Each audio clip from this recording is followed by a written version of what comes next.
Hello everyone, welcome to Anubha study facts. आज हम guys अपने नेक्स्ट ग्रेविटेशन टॉपिक पर न्यूमेरिकल को सॉल्व करने वाले हैं।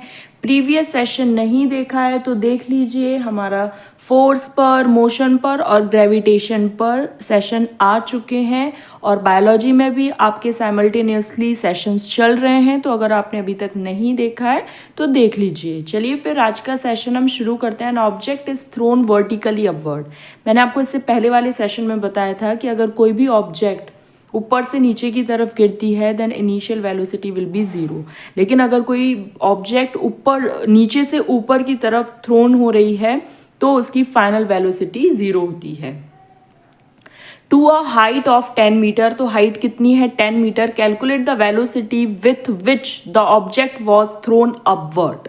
यहाँ पर जी आपको दिया हुआ है 9.8। अब कोई भी चीज़ अपवर्ड है तो इसका आपको पता होगा, प्रीवियस सेशन देखा होगा तो आप लोगों को पता है कि ग्रेविटी नीचे की तरफ फोर्स अप्लाई करती है, अपनी तरफ चीज़ों को आकर्षित करती है, और अगर कोई चीज़ ऊपर की तरफ जा रही है तो वो ग्रेविटी के अगेंस्ट है। तो यहाँ पर हम जी का मान, जो जी की वैल्यू है, जी का मान है, उसको नेगेटिव में रखेंगे।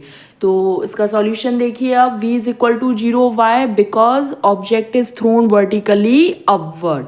हाइट कितनी दी है 10 मीटर।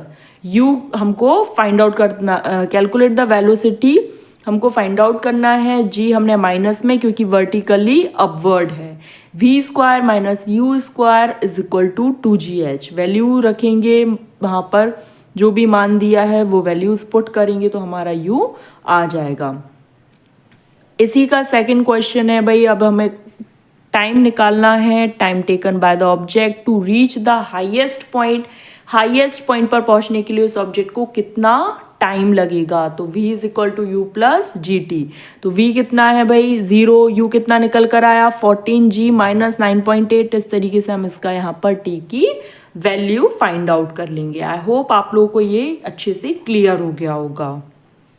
नेक्स्ट क्वेश्चन है, mass of a body is 5 kg, what is its weight. तो आपको एक चीज़ याद रखनी है कि मास जो होता है वो एवरीवेयर, हर जगह एक समान रहता है। Mass of a body remains the same everywhere, ठीक है। वेट चेंज होता रहता है। अब वेट चेंज क्यों होता है? Because of the value of g, because of the value of gravity, ठीक है। तो अब आप यहाँ पर देखिए कितना इजी है ये, लेकिन कभी कभी होता है ना कि हम डर गए, हमें पता ही नहीं कि कैसे क्या सॉल्व होता है। तो इसको तो देखो कितनी जल्दी हम सॉल्व कर सकते हैं कि mass of the body is 5 kg, तो वेट निकालना है, weight is equal to mg। तो हमारा वेट कितना आ गया 49 न्यूटन। नेक्स्ट है what is the mass of an object whose weight is 49। अब वेट दिया है, पहले वेट निकालना था, वेट दिया है 49, मास हमको फाइंड आउट करना है। जी की वैल्यू 9.8 मीटर पर सेकेंड स्क्वायर।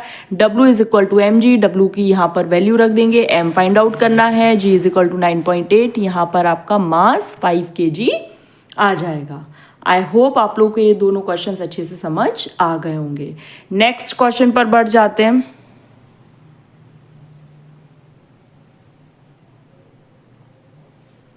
नेक्स्ट क्वेश्चन क्या कहता है भाई, a man weight 600 newton on the earth. किसी व्यक्ति का वेट कितना है अर्थ पर 600 newton. What is his mass, उसका मास कितना होगा। जी की वैल्यू है 10 मीटर पर second square. If he were taken to the moon, अगर उसी व्यक्ति को मून पर ले जाया जाए तो उसका वेट कितना है 100 Newton. What is his mass on the moon, अब उस व्यक्ति का मास मून पर कितना होगा। What is the acceleration due to the gravity on the moon। ये देखिए सब कुछ पूछ लिया इस क्वेश्चन में कि उस व्यक्ति का अर्थ पर मास कितना होगा, मून पर मास कितना होगा और एक्सेलरेशन ड्यू टू ग्रेविटी कितना होगा। तो weight is equal to m g, weight of man on the earth is 600 and mass of the man on the earth is find out.